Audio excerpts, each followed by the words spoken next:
Hi there. Thanks for inviting me to give a talk to you at the Irish Association for Simulation Virtual Annual Symposium 2022. I'm sorry we're not face to face today, but hopefully we can rectify that at some stage in the near future. My name is Moneypenny, and I'll be doing a little talk today on accreditation, another pointless exercise. So I do have a conflict of interest to declare. I am the president of ASPiH, and I'm also a member of the ASPiH Accreditation Subcommittee, which goes through accreditation submissions. I don't receive any financial or other reward for doing that, however. So a quick overview of what I'll be looking at today. Very brief look at the growth in simulation, a chat about simulation as a catalyst for change, some talk around quality assurance, and then I'll finish off with a request and a plug, and of course very happy to take any questions at the end. So I want to start off by having a very brief look at the growth in simulation.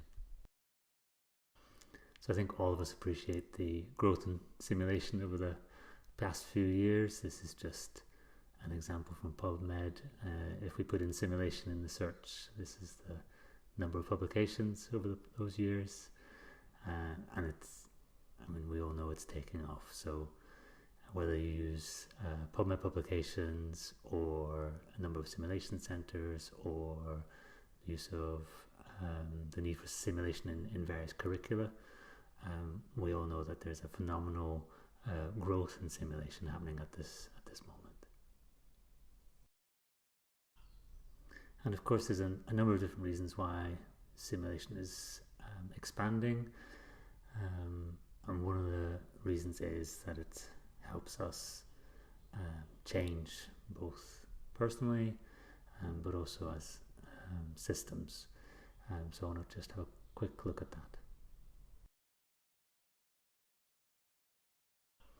So I want us to imagine as a cost-cutting exercise, perhaps. Airlines decide that their pilots don't need to spend as much time in the simulator anymore. That time spent in a lecture theatre is equivalent to simulation time. And we all appreciate how ridiculous that sounds. And yet, when we look at health and social care, there is no suggestion that simulation time is time better spent in terms of my appraisal, for example. When I go and have a chat with my appraiser, they're not bothered whether the time I spend to get my continuing professional development is in immersive simulation, where I'm personally invested, doing debriefing afterwards, trying to improve my performance, or whether that time is spent sitting in a lecture theatre for 8 hours listening to somebody at the front of the room. I'm not against lectures. They have a place, don't they? We all appreciate that, I think. And yet I think we also appreciate how much more effective simulation can be to help people change performance.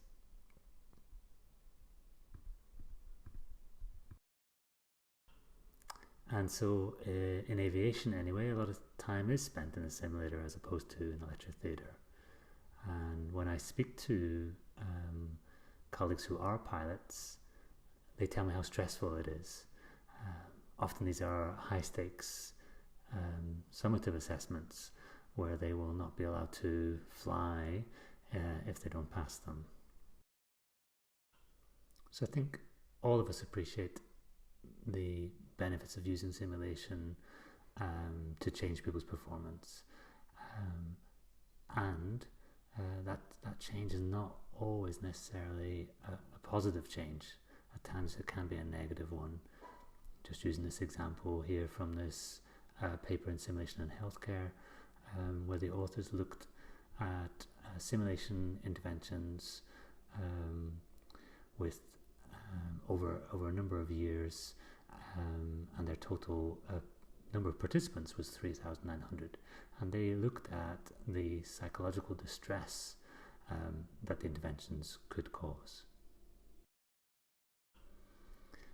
So these are the results. So there are 34 participants out of those 3,900 who, according to the facilitators, displayed signs of psychological distress. 1 level 3, 14 level 2, and 19 level 1. Level 3 is the worst. So these are people who are weeping or angry or aggressive.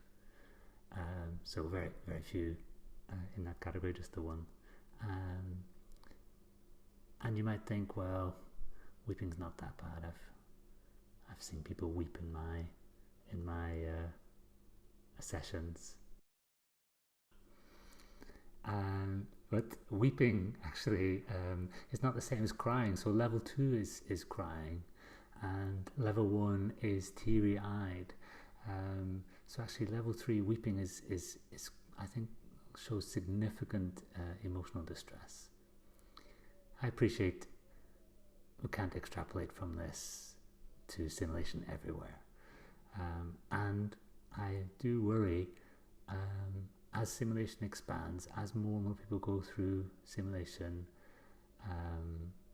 how many people will have signs of psychological distress which they are unlikely to display in a lecture theatre, other than perhaps boredom, but I don't think that's psychological distress,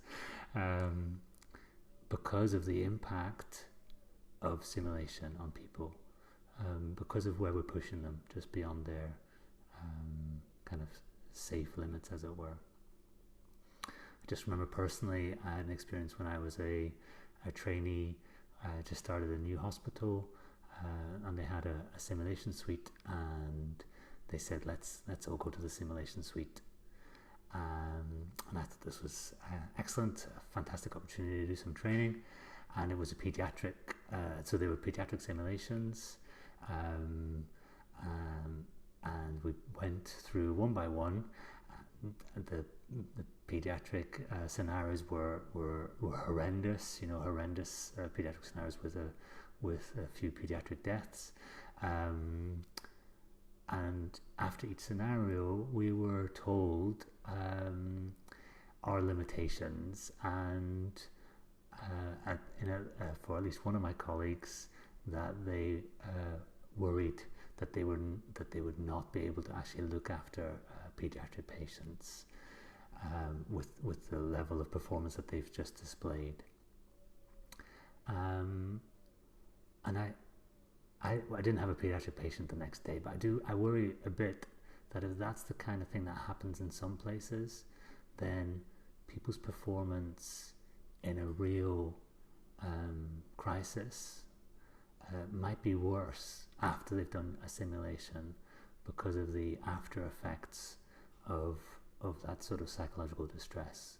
So I think as we do more simulation, I'm worried about the increase in numbers of people who are distressed due to the simulations.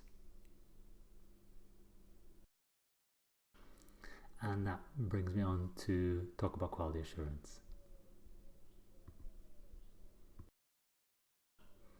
So on a superficial level, you might see something like this, looking after this patient, and you might think that person knows what they're doing. They're good quality. And here's that same person, though, in a different setting, trying to fix the coffee machine in the simulation center.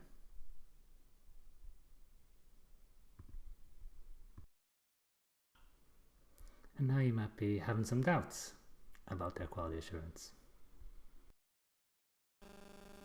And we know we can't ask the person themselves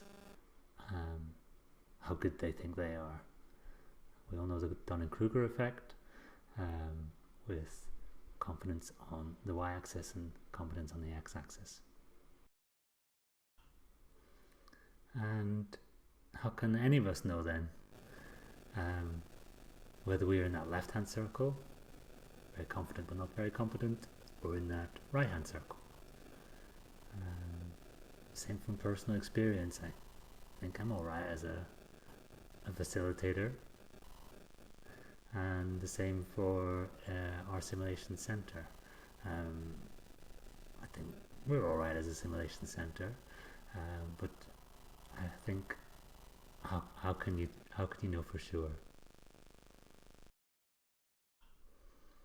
And for me, that's where the ASPiH standards come in. That's where accreditation comes in. Standards are, as you see them here, freely available on the website, and they are focused on different aspects. So you can be accredited as an individual, as a program of courses or activities, or as a simulation center or organization. And if it's an organization, then we will look at every single one of the standards. If it's as an individual, then we'll look at fewer standards. And I think it helps us as individuals, facilitators, program directors, or directors of organizations, for example, to appreciate what should we be aiming for and where are we at the moment. So it's just an example of one of the ASPiH standards. This is an organizational standard, making sure that they are a resource for the wider organization in terms of patient safety and care quality. At the bottom there, I've just put in the marking document. So the accreditation subcommittee goes through the various applications and uses this document to mark out and provide a score. The scoring document, the score matrix, is also just available on the website. So the process is as transparent as we can make it. You know that if you meet all of the criteria on the far right hand side, you're likely to score well, and if you answer this question by only meeting the criteria on the very left hand side, you're likely to score poorly.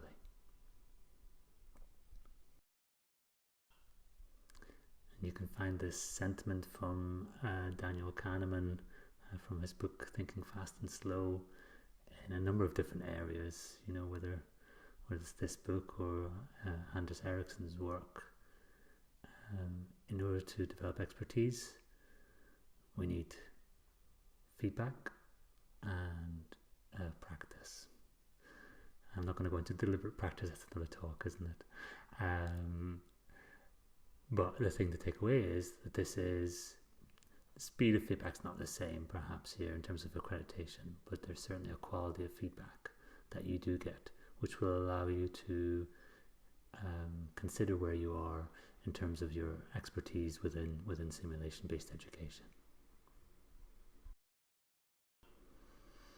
And certainly, generally speaking, people see it as a positive exercise. Just let you read that statement from the Director of Educational Strategy and Standards at SAFER. And we get the same from most individuals as well. The accreditation process is never, the result is never a never. It might just be a not yet, depending on what people are submitting. Certainly in terms of individual accreditation, the reason why it might be a not yet is the lack of evidence from peers to show that this person is good at doing what they're doing. And that leads me on to my request. This is the ASPiH Standards Framework and Guidance.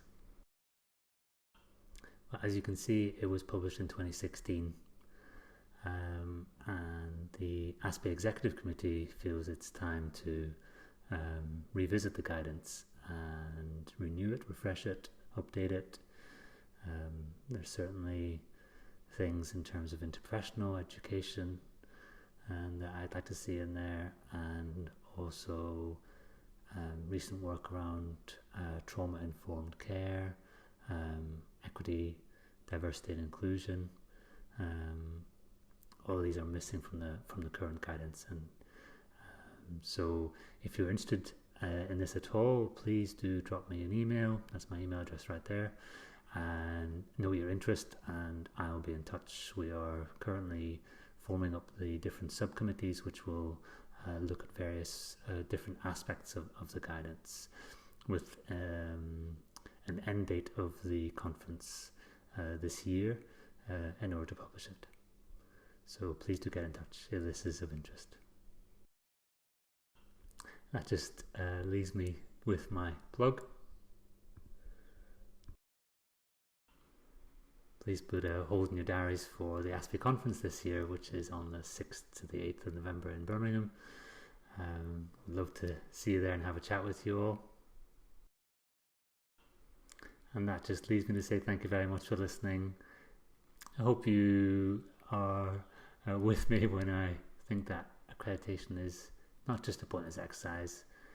It can be a positive thing, and certainly provides me and other simulation-based education colleagues and simulation centres that I work in with some degree of reassurance that we're on the right track and doing the right thing. That's my email address. Always happy to have a chat, and look forward to any questions. Thanks again.